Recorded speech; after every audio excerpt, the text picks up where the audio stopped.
kein Aufenthalt.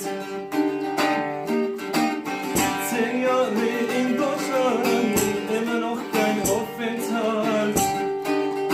Hey, hey, jeden Tag und jeden Tag eine Post von Sozialamt. Jeden Tag und jeden Tag eine Post von Jobcenter.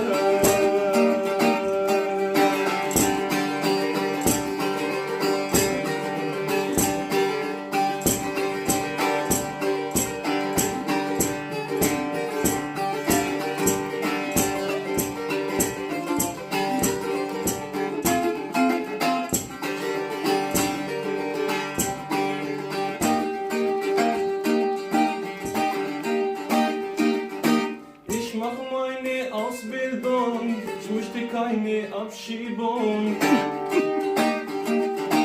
Ich mach meine Ausbildung, ich möchte keine Abschiebung.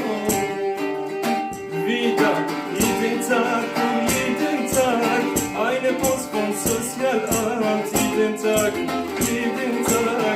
eine Post vom Jobcenter.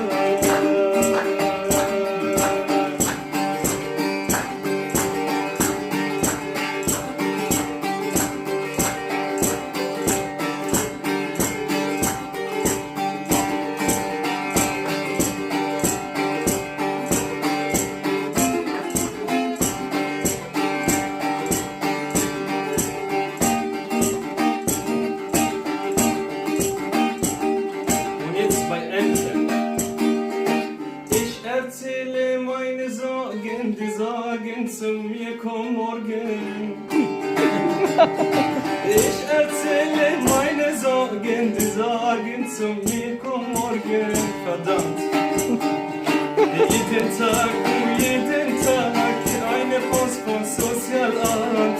Jeden Tag eine Post vom Jobcenter.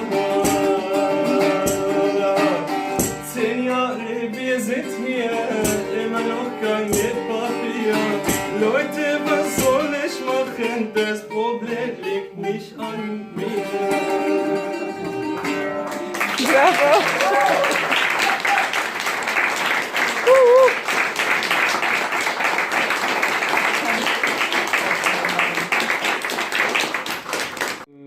برای من طمبور نظام بو من مقامات جی نظام بو مقامات شنه پشتی من قنال ماموسته سربست متابعه کرد من پر فایده جدی من مقام ناس کردن مقام چنه بعد چنه ابعاد چنه دوزان شتونی ریشه شتونی من پر جی فایده دی